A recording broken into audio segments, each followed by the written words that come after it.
of 2022. And today I'm excited because Anindya is going to be presenting and really getting deep into our curriculum and really all the exciting things we've been doing since this program was launched in 2014. And as our academic director, there's no better person to talk about our program and the benefits. Again, the class of 2023 is beginning this May of 2022. And what I'm going to do now is, because in the interest of time, I'm going to hand it over to Anindya. Anindya, I'm going to let you introduce yourself and start. Okay, great. Awesome. So I started recording. Welcome, everyone. It's noon here, a nice sunny day here in New York City. My name is Anindya Ghose. I'm the academic director of the MSBA program, the Master of Science in Business Analytics program. So what we thought we'll do today is I'll give a brief overview using some of my slides on some background about the program, some information about myself, some information about the historical evolution of this program, and also then we'll talk a little bit about the curriculum, the different courses, and the skill sets and that sort of thing. And after that, we will open it up for any questions that you might have. And then we sort of take it from there, okay?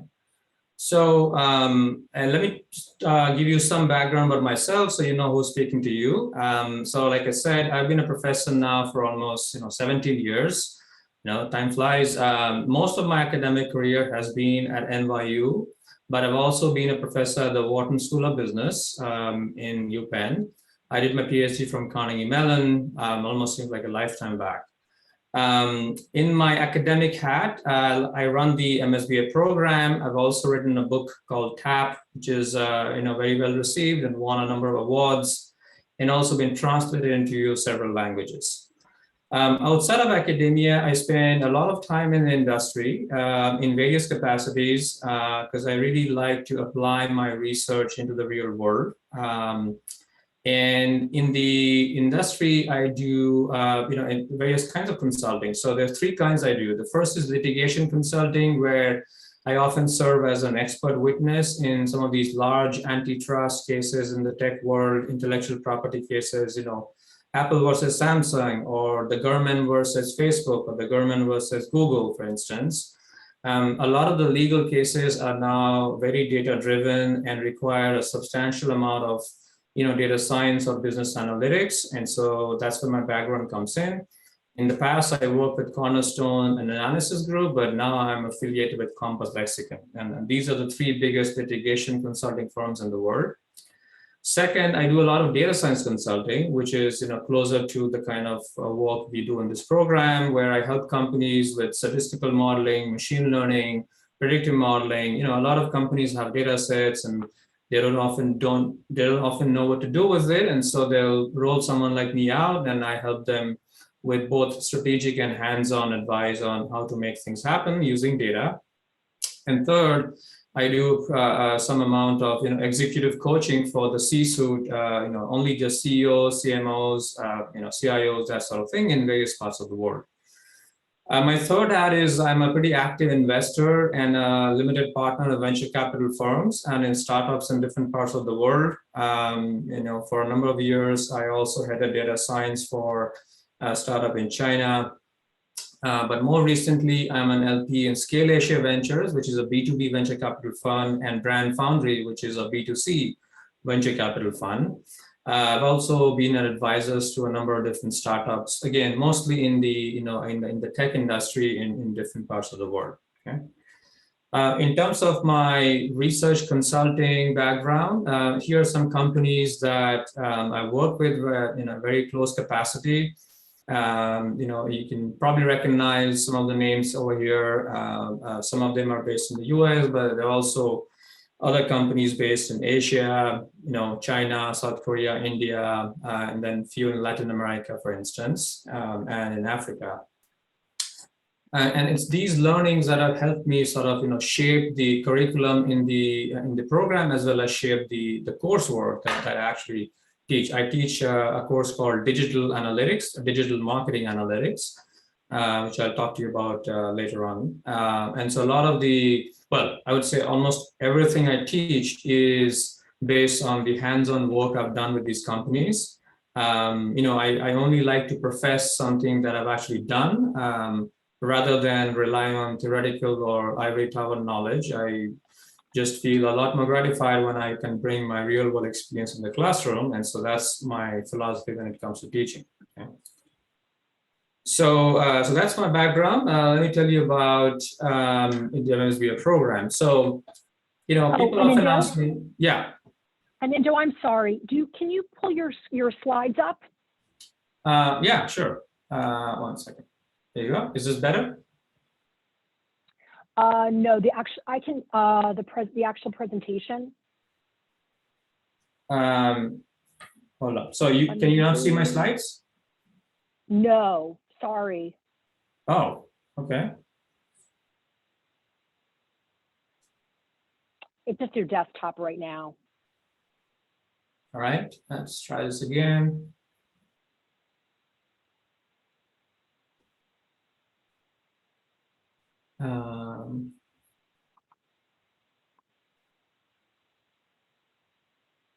Right, so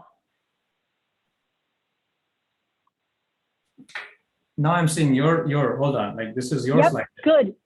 Yep, you want to use mine? Okay, yeah, sure, yeah. Perfect, okay. So you can now see it? Yep. Right. We're on slide 2. You want to start here, slide 2? Yeah, correct. Okay, so perfect.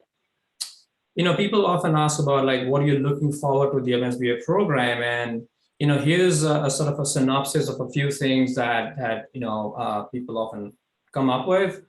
Number one, for instance, is the people, a lot of executives and students who join us, they mentioned that their goal is to be able to confidently speak about different pieces of business analytics and so that they can actually talk about both the strategic and technical aspects of analytics so that they can propel their career forward. Okay, so that's something that we hear about quite a bit.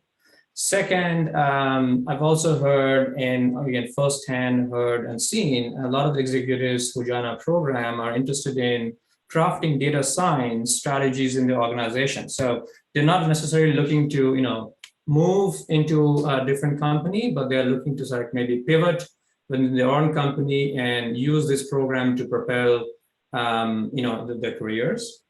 Third, they're also interested in strengthening the specific technical requirements that are, necessary in today's world, which is, heavily dominated by AI and machine learning, for instance.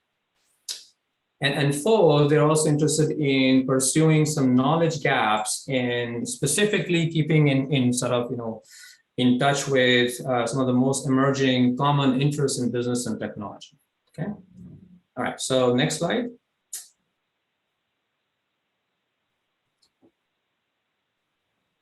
Okay. And then one more.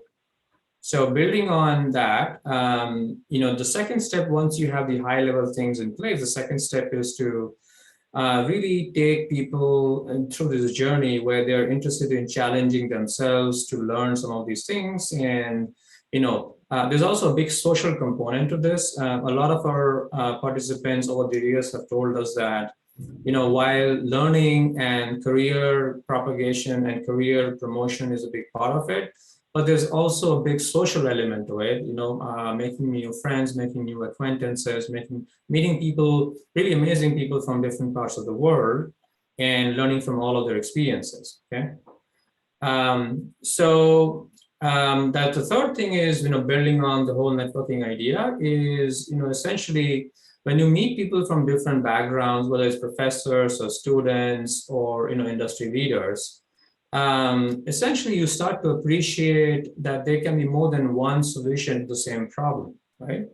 It's very common in the real world that when you're trying to take a data-driven approach to solving any problem, it's not that there's only one size fits all approach. That's not how we think about these things. You can use a variety of different methodologies to be able to tackle the same problem. Okay. And so once you have this exposure, both on the technical, strategic, and then on the social and cultural side, it just gives you a very broader, holistic perspective on, how to take on sort of these data-driven situations. Okay. All right, next slide.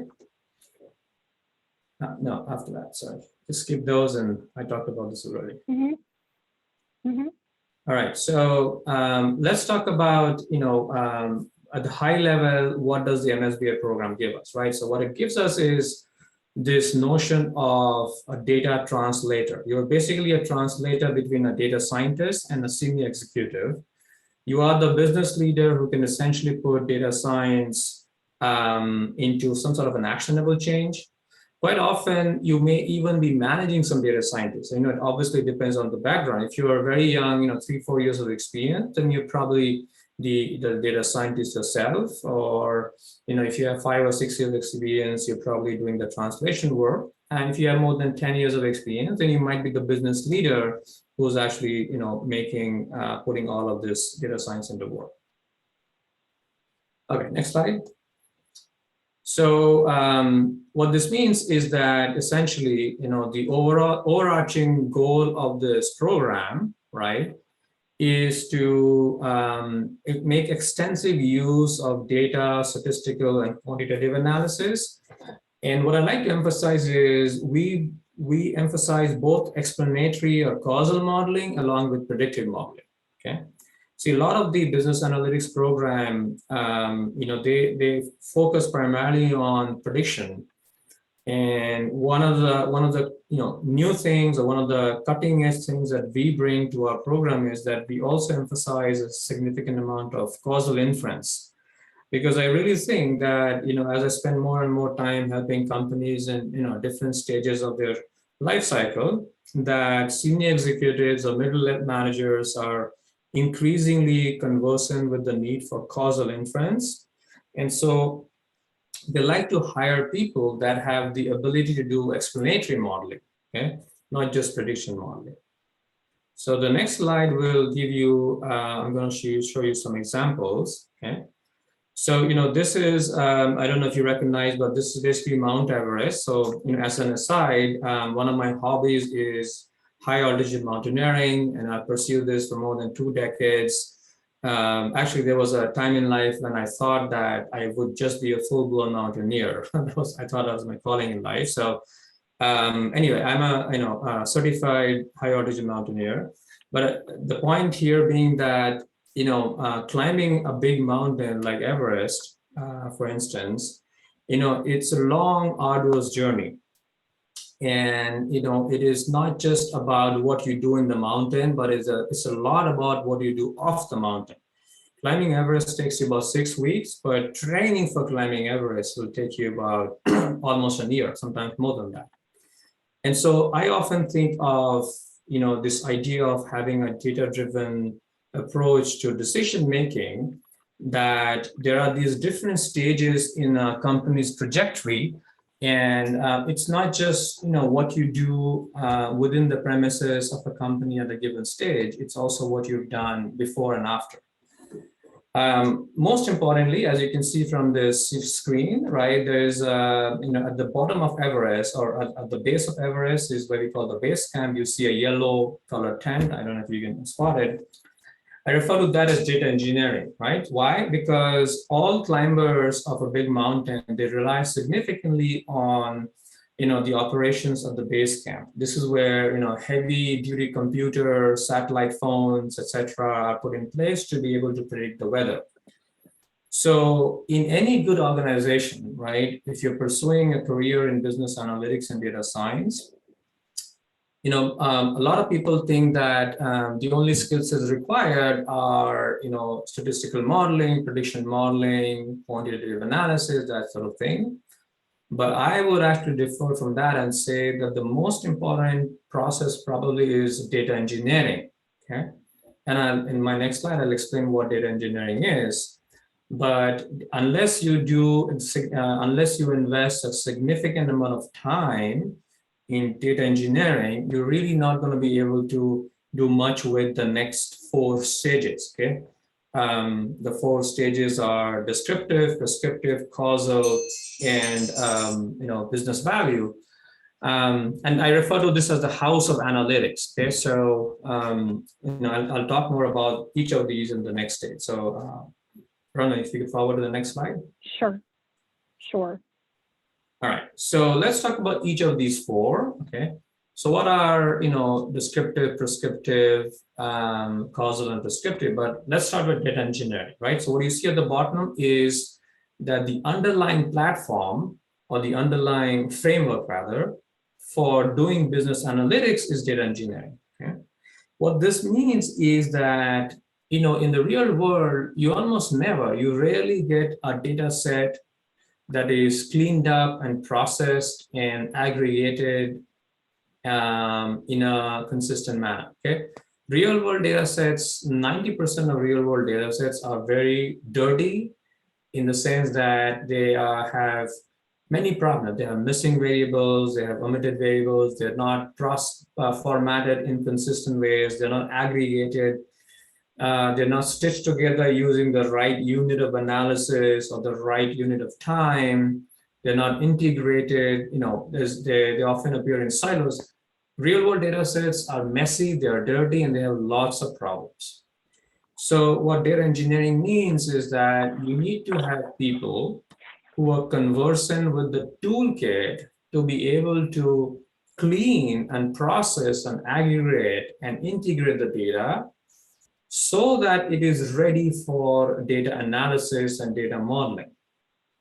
Okay. And so in our program in module 1, and I'm going to talk about that in a minute, but we do have courses and coursework that focus primarily on data engineering. Now, once you have the cleaned up process data set in place, then what we do is then we are ready to essentially tackle the problem at hand using one of these four pillars. Okay. So descriptive analysis means we are essentially interested in answering what happened. Using data, you want to answer what happened using historical data. So this might require some exploratory analysis, it might require some data visualization or some dashboard analysis, okay?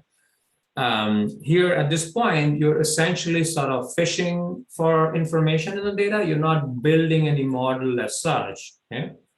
You're just kind of doing visualization, exploration, dashboard stuff. But what we in the old economy, we used to call this business intelligence. So there's still elements of business intelligence, being used today in business analytics. But you can almost think of this as like, stage one. Then you have sort of, three other kinds of analytics that you can pursue. The second kind is predictive analytics. Now, this is a lot more common. Almost, every data scientist or business analyst is aware of prediction. Here you're looking at, concepts like data mining or machine learning, or you're doing some sort of forecasting. Okay, you're trying to predict what will happen next. Okay, as opposed to what happened, you're trying to predict what will happen next. The third, and this is increasingly sort of the focus of a lot of organizations, is this notion of causal inference. Okay. So what is causal inference? Well, what causal inference is the ability for organizations or managers to answer how do inputs impact the output. Okay, so now we are really looking at trying to identify and measure and quantify the impact of a specific intervention. Okay, so let's say the organization decides to do a price promotion, a targeted price promotion in certain geographical areas or for certain products, and you want to measure the impact of that promotion. That's a very causal question, okay? You're not just trying to predict what will happen, you're trying to measure something like price elasticity. You're trying to do demand estimation. Those are very causal questions. And then finally, we have something called prescriptive. This is basically saying, okay, what is, how should we respond to any kind of prescriptive analysis. Here we're looking at optimization, we're looking at simulation and, rule making and that sort of thing. Okay.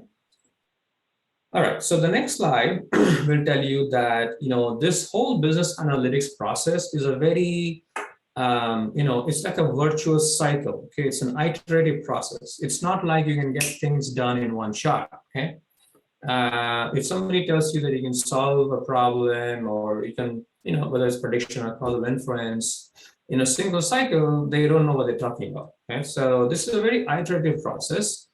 Where from step one you're identifying the problem and challenge, then getting access to the data, then remember you're cleaning up the data, right? Then you're building the models, then you get the results and the insights, and then you go back to the problem to test if that model that you just built and the results you got are actually consistent with your prior hypothesis. Okay. And that's why this is you have to complete the loop in order to be able to do a really effective job in the business analytics process and the data science process. Okay, so it's basically the process of transforming data into action through analytics and insights within the context of organization decision making. But keep in mind that this is going to be a multi-pronged, multi-period iterative process. Okay, Rome was not built in a single day. Okay, so my last two slides, let me walk you through, the curriculum, the MSBA curriculum. I'm sure you're all interested in learning about this. So module one is our, obviously, as the name suggests, is our first module, right? And it's essentially the module where we set you up for understanding the broader business analytics landscape, but we also set you up by helping you develop the toolkits for some of the most fundamental concepts and skill sets. Okay. So for instance, we got a combination of courses. The course I teach, digital marketing analytics, or the course that another professor teaches called Introduction to Business Analytics. Those are meant to help you understand the broader landscape, okay? Whether it's in digital marketing or digital economy or just the world of business. But then you have specific courses trying to help you understand the toolkits like R or Python or decision modeling, optimization, that sort of thing, okay? In my course, for instance, I set up the basics for causal inference, okay, in my digital marketing course. And then there are other additional courses in module 2 and 3 that build on the basic causal modeling course or that build on the basic prediction modeling course. So, module 1 is the longest module. It has 7 courses. It's a 2-week module, and it's our longest module because we really believe that the first module is, the reason the first module is the longest is because we want to have you work on your year-long capstone projects right away as soon as you join the program. But unless we teach you both the toolkits and the analytics landscape, it's not feasible to start the capstone. So that's why the first module is a 2-week module. It's the longest module. The other 3 modules are just a week long, and we usually have 3 or 4 courses in each of them. Module 2 is when we are exposing you to specific domain areas, but also extending the basic understanding of the toolkits into more advanced understanding. Like, you will get more advanced understanding of machine learning or decision making, for instance. In module 3, we sort of take that same iterative step-by-step approach and expose you to network and analytics and advanced decision modeling and also data visualization. In module 4, then we're essentially now at the point of wrapping things up where we are essentially exposing you to more applied courses, okay? Whether it's in data privacy or artificial intelligence or strategy or revenue management. This is where you're essentially focusing more on the applications and less on learning completely new toolkits. And then module 5, that is just like a 2-day module when you come back in the month of May, is when you present your capstone. Okay? And my last slide will just summarize the curriculum. So if you go to, yes, module 1, this is essentially, as you can see, you got these 7 courses, but it's showing 6 here, but the foundation of stats, we really break it up into 2 different professors. So introductions to business analytics, foundations of stats using R. It's taught by 2 different professors. One teaches the stats, so the other teaches the R part. Then, it's my course, digital analytics. Then in second week, then we move on to, data engineering, like dealing with data and big data. That's when you learn all the important work of cleaning, processing, aggregating, integrating data. Okay, and then module 2, 3, 4 are, like I said, building on the basic toolkits. We kind of, take you to the next stage and sort of always trying to push the button, push the envelope, keep it cutting edge, and that sort of thing. Okay?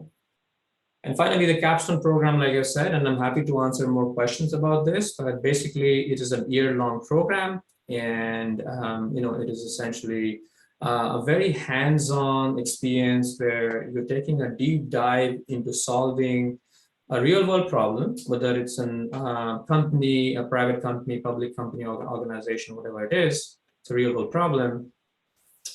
And you're also applying all of your toolkits, you're also applying all of those things, okay, into this thing, okay?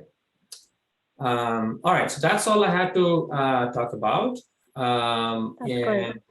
we can, go on to the next. Yeah, thank you. Thank you so much for the deep dive, Anindo. And I wanted to pause now I have a few questions for you, Anindo, but I want to make sure I'm opening it up to our attendees to either chat in or the Q&A box to ask any questions they'd like to ask. But while we're waiting for people, I would love if you could opine a little bit, Anindo, on, if you could, who would you recommend when you think about this program, when you think about MSBA, who would you recommend the program to?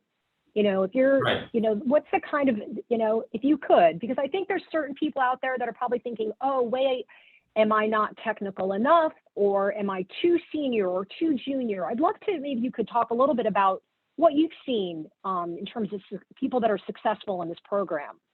Yeah, so I can give some historical perspective. When we started this program almost 8 years back now, we were only targeting very senior professionals with 12, 13, 15 years of experience, because in 2013, 2014, that was the age group that organizations were trying to target to be able to lead them onto this next journey of data-driven decision making. But over the years, we have significantly reduced the minimum, work experience requirements or age requirements. Where, even more recently, while we ideally want to have at least 5 years, but in many cases we have made exceptions for well-qualified candidates who have less than 5 years of experience. And the reason I, as a program director, strongly encourage that is because there's a very clear shift in the industry. A very clear shift in the age demographic or the skill set with respect to the age demographic, where companies want people in their mid-20s to be able to do the job that they wanted people earlier in the early 40s, okay? So if you're in your mid-20s or late 20s, by no means is that a deterrent for applying to this program in terms of the age demographic. In terms of the technical skill sets, we get a lot of people with, very little or minimal backgrounds in the quantitative aspects. Look, it's very simple. If you do not have any background at all, but you're hungry, driven, passionate, you are dedicated and diligent, you will be fine. You're willing to put in the hard work, right? Obviously, if you already have some prior exposure to programming and statistics, it's more, it makes life a lot easier. But by no means is that a deal breaker, as long as you're willing to work hard. Right? Mm-hmm. That's great. That's great. We have some questions, good questions coming in. Mm-hmm. We have someone that is asking, can you elaborate a bit on the capstone? How is the group selected? Does one get to pick an industry? Is the company itself? Yeah, maybe you could talk a little bit about the capstone, and then that'd be great. Yeah, so the capstone program is, and the good news is it's entirely democratic. Okay, so students form their own teams. Okay, we do not form the team. Students form their own 5 or 6 member team, and students choose the company that they want to work with most of the time. Occasionally, what we do is to help facilitate that is we reach out to alumni. We have more than 500 MSB alumni now in some really great companies and great positions in the companies.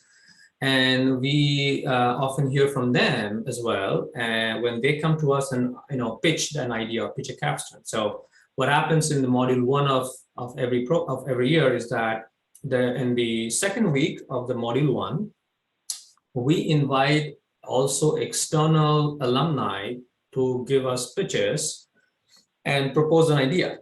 And again, the students are entirely free to either work with their own companies or their friends' companies, or if they find some external pitch from an alumni attractive, they find, it's entirely their choice.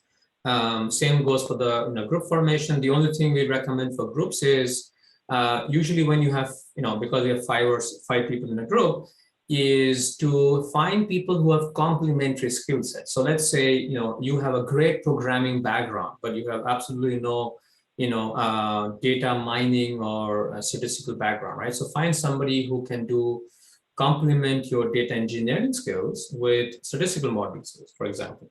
Another example is, you're a great business leader. You have a lot of, let's say your personality makes yourself to be a very strong leader. You're very good at presentation, very good at communication, you're very good at teamwork and project management and leadership. Then find somebody who is very good on the programming aspect. Find somebody who's very good on the modeling aspect, right? So we encourage that sort of complementary skill sets. So that's how we form capstone groups, and that's how people choose the companies. That's great. And I would love to hear a little bit about, one of the hallmarks of the program is that we were one of the first programs out there, particularly for working professionals, starting back when the program launched in 2013. And now we have over 450 alumni that are amazing professionals across a ton of different industries. Anindya, and I know you are very unique and you keep really strong ties with these alumni. Can you talk a little bit about what you've done, particularly during COVID, to stay in touch with alumni? Yes, I know we're recording this, but I'll be honest, right? I love MSB, my homies. I call them my homies. Okay, so all the alumni over the 7 years, I have a lot of love for them. This is my community, right? So I have my outside academia community, but within NYU, my community is my MSBA students. So I really like to stay in touch with them. So what we do, what we've done in the COVID times is, up until vaccination, obviously things are different. But once people got vaccinated, right, we put together, several sort of informal social gatherings on restaurants and rooftop bars and that sort of thing. We've also done a lot of, seminars, Zoom seminars. We've invited alumni, distinguished alumni. Like I said, we have so many distinguished alumni that I often have a hard time figuring out if I have to choose 3 people for a seminar, how do I choose them, right? But sometimes alumni volunteer, sometimes I choose. We've invited alumni to give Zoom seminars during COVID times. To the existing set of students, but also to the recent cohort who just graduated. And we also have a very strong, we have a social media LinkedIn community for MSB alums. And, I try to solicit job openings and opportunities from alumni and then post it on that LinkedIn page so that other alumni and students can see. So, we really try to stay in touch and actively engage, both using, digital tools. And now, of course, after vaccination, we try to meet up. In fact, just a couple of months back, we had just a very impromptu, almost at the last minute gathering of MSBA class of 2019. I got in touch with one of the class reps. I said, hey, let's get some people together who are in the Northeast, in the Tri-State area. And people showed up. And when I travel overseas, which I do quite a bit, one of my favorite activities is rounding up all of the MSB alumni and taking them to a rooftop bar. So yeah, we love that.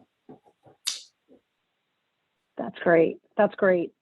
And, you know, a question that comes up quite a bit is, you know, can you give, now that you've known so many classes in cohorts since the first graduating class in 2014, can you talk a little bit about some of the roles that you've seen graduates either come into the program that are already in those roles or move on to those different types of roles, you know, and I know it's tough because everybody's coming from different industries, but any themes that you see? You know, it's all over the place. So we have seen people take on like some C-suite role, like chief digital officer, chief data scientist, or, you know, that sort of thing. We've also seen people go on the more general management route, but with a focus on data science and business analytics. It's really like if someone's interested, they can go back and join that MSBA LinkedIn page. You will just see that we have many industries covered at various levels, whether it's consulting or financial services or marketing or other aspects of from B2C and B2B. It's really quite widespread. So yeah, it's I would say that there's probably not many industries that have not been touched upon by the almost with 500 MSB alums. So with this cohort, we'll be crossing that 500, I believe. So. Yeah. And the other thing, you may have touched upon it a little bit in your presentation, but I think it'd be useful to talk about, and again, is, this is an area when I'm talking to prospects of, it's such a rapidly changing area. And, how do you keep up with that in the curriculum? How are decisions made in making tweaks every year? Yeah, absolutely. So like I said, I have one foot in the industry all the time. Well, maybe 3/4 of my body, so to speak. I love working with companies in different capacities. And, one of the reasons is so that I can bring back to the classroom what I believe are the most cutting edge relevant set of, skill sets. All right. And that helps me shape the curriculum. When I took over in 2017, I brought in new professors, I brought in new courses, right? It's most important for me that, we have the most cutting edge pedagogical curriculum that is entirely dictated by real world needs. I have very little tolerance for, ivory tower theoretical stuff. I don't think this is the program where we should be teaching people, things that are not real world relevant. So this is a big part of, who I am as a person, and that's why it's a big part of who the program is as well. Yeah, that's great. And there are some questions, actually, as I'm, all right, so it's another, and one came just in through a chat. Anindo, this is a heavy one, but how, regarding your connections and experience with Chinese firms and people, can you make a perception of how to insert cultural beliefs and philosophies into business, shaping and keeping an amazing relationship with them? I don't know if you could see the chat coming through for the exact question. Right. Yeah, no, I am happy to speak. So, I love going to China. Let me start with the bottom line. I've been there 34 times, and I know China probably as well as I know America and India, right? at this point. I work with a lot of Chinese companies, from the big names like Alibaba and JD and iQIYI to smaller companies as well. One of the things that let me say that the last 6 to 9 months has been surprising to me in terms of some of the policy changes going on in China, but up until 2020, it was very clear that in many aspects of artificial intelligence, China was already ahead of the US, okay, whether it's mostly in the consumer tech sector, okay? And so this is what attracted me to work with some of the companies over there so I can bring the learning back here in the West. And of course, there are differences in cultural aspects, organizational issues, but I did not find any of those differences to be, very difficult or very unsurmountable, right? And as long as you keep an open mind, right? The way I think about, working with companies is that I'm most interested in problem solving, right? Now, if that process is influenced or requires me to, sort of keep in sync with differences in culture, absolutely, right? Like, I guess to some extent, my childhood was very nomadic, right? So even though I was born in India, I grew up in East Africa, in Tanzania and Zambia, and then I had exposure in the Middle East. So, growing up, we were always traveling. And that's a big part of why I think it's very easy for me personally to work with, whether it's Eastern European companies or Asian companies or Western companies. I've never had a problem. And I think, when I mentor students or when I mentor MSB executives, I try to bring that mindset back in the classroom. And, and to some people it works, for some people it doesn't work. That's just the way of life. So. That's great. And what I'm going to do is, I'll get back to the questions in a second, but I just do want to share my screen in terms of just clarifying, because there's a few questions that are coming through, and hopefully everyone can see my screen, just to let you know what the dates are for modules 1 through 5. Starting in May of 2022. So just to clarify again is, we have one intake per year, and it is, again, a part-time program, and we've designed it with working professionals in mind. So you can see here that these are in-person modules taking place in New York or global locations. And obviously we put a little asterisk because it's subject to COVID travel conditions at the time. But these dates are set, they are on our website. And as you can see here, the entire cohort of students attends modules that take place in New York and global locations. NYU Stern faculty teach at all the modules, and our international modules include company visits, guest speakers, local culture activities. And of course, we plan to follow the same protocol for starting in May of 2022. We'll make any adjustments, of course, if we need to with COVID and travel constraints. And upon completion of these in-person modules and the capstone, students are awarded an MS in Business Analytics. Between modules, how the program works is everyone is back in their home country, but there is independent work, online readings, various tests and assessments, and it's about 25 hours per week of work, but that is independent work. But I did want everyone to understand that structure. And, we do hold regular information sessions, and we are a large admissions team that talks to people individually. So we're happy to walk through all of that. But I did just want to explain that for those of you who have more questions. Hopefully that works. I see a couple of other questions. One from Vaishnavi about in between modules, you have access to professors. I guess you meant professors, right? Yeah, so the way the program is structured is that, there's a pre-module, there's a post-module, and then there's a module. Yep. Okay, so that's right. You definitely, it is an intensive program, make no mistake, it is going to be a continuous set of work. But obviously, because of the pre-module and the post-module, you will be, the professors will be in touch with you, and you will have to stay in touch, whether it's doing the pre-module assignments or the post-module assignments. Okay, so you'll have assignments both before and after. So by definition, you will have to be in touch with your faculty. Plus, you will be in touch with your faculty advisors for your capstone. Each capstone group gets their own specific faculty advisor. They're required to do monthly check-ins with the groups.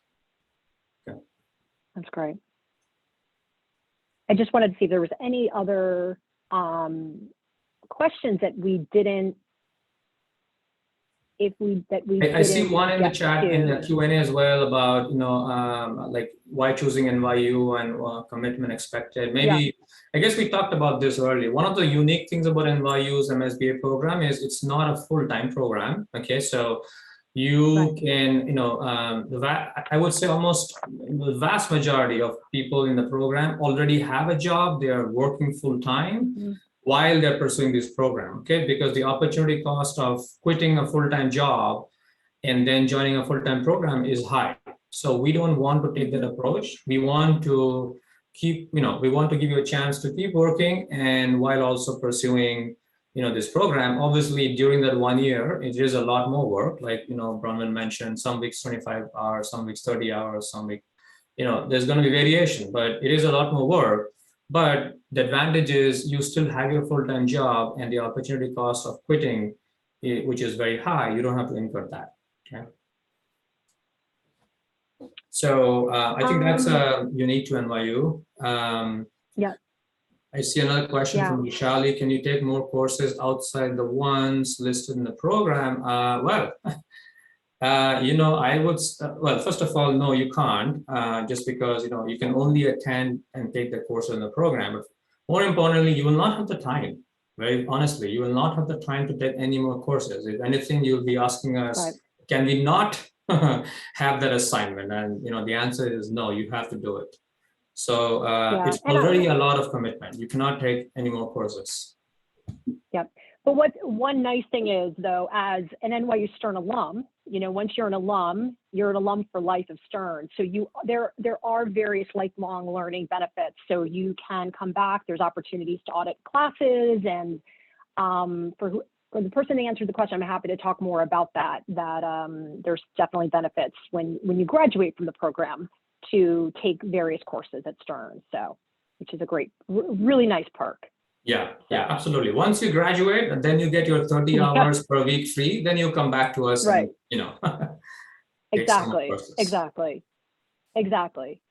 I would say that I think that maybe we want to follow, just to kind of wind up with just one question, Anindo. I would love to, maybe you could talk about thinking with someone in your mind, because we've had so many successful alumni that have gone through this program. Like, what would you say is, what attributes or, would you want someone to really, how do they want to show up in this program and to really be successful and get a lot out of this 1-year program?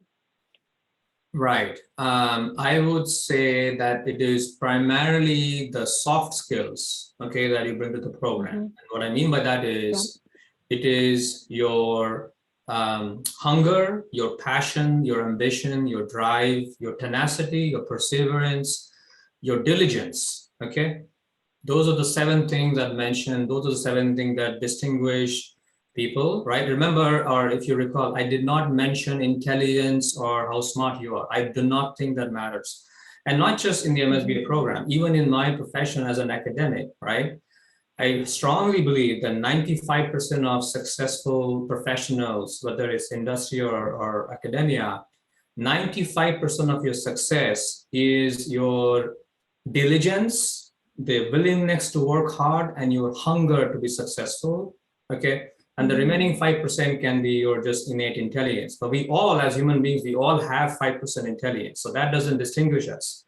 What makes us different is, those of us who have the tenacity and the perseverance to suffer setbacks and not make failures influence you, but rather take failures in your stride and learn from them and then continue the journey.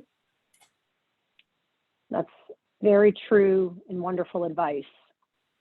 I would say someone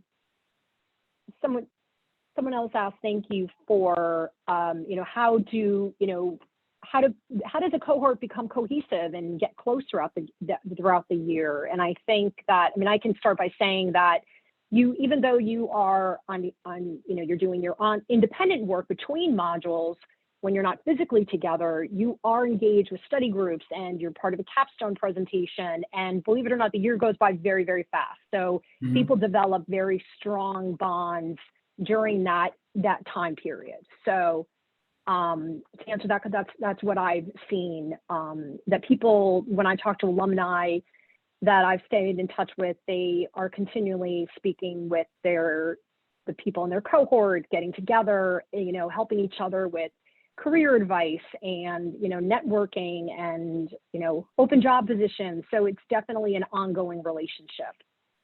Yeah. And I'd also say that, for those of us who are thinking of applying, talk to the alumni, reach out to the alumni. Yeah. We have almost 500 of them. And if you have specific alumni preferences, maybe you can reach out to Bronwen and she'll do some introductions. But, they are the horse's mouth, right? So once you hear from them, then make your decision. Don't just, listen to what we are saying. Listen to and talk to the alumni, okay? Yeah. I see a last question from Charles. Is there any program for a full-time student in MSBA in Stern? So I think, the program is part-time and, the vast majority of our people are already working full-time. So, but occasionally I've seen people are between jobs, and so they're not working at all. So, during those phases when they're not working, for them, this becomes pretty much a full-time program. But just by construction, this is a executive level part-time program. Okay. I think, for early career professions, again, Bronwen, you can probably have more idea, but I would say we are starting to see right, some people in their mid-20s also joining the program. At least last year we saw. Yeah. There definitely, for sure, there definitely are people. We definitely see people that are right around that, just met their 4 or 5 year mark by the time of the start of the program. That is common. For people that are just graduating from college that really don't even have a 1 year experience. I mean, we do have that people might see on the website an MS in data analytics and business computing, and that is related to our NYU Shanghai campus. That is more for people that are pre-experienced or just recent college grads. So that is something that I'm happy to send any, but you can, it's through our website, you can find out more information. That would be a separate admissions process for those people that are looking for something like that. Yeah, if you have 3-4 years of experience, you should definitely reach out to us and we can make exceptions if you see that the profile is a good fit. Yeah, for sure, without a doubt, without a doubt. Okay, I guess we are. Yeah, we're at time. We're at time, and I just wanted to say huge thank you to you, number one. This has been fabulous, and I'm sure our participants got so much out of it. But I did want to just say quickly that we are currently accepting applications for the class of 2023, starting this May of 2022. And our next application deadline is January 15th. So everybody can work on their applications between now and over the holiday season. So in terms of next steps, if you haven't done so already, we do have on our website a preliminary information form that we just ask for your resume. So if you'd like to have a conversation with a member of the admissions committee to ask more questions, we're happy to do so. But we just do need you to fill that out so we can get a better idea of your background. But thank you, Anindyas, so much for being here today. This is fantastic, and I'm so glad we got to do this today. And thank you, everyone, for making the time to Zoom in with us today. And we hope everyone got a lot out of this, and we look forward to getting your application. Thank you. Thanks, everyone. Bye-bye.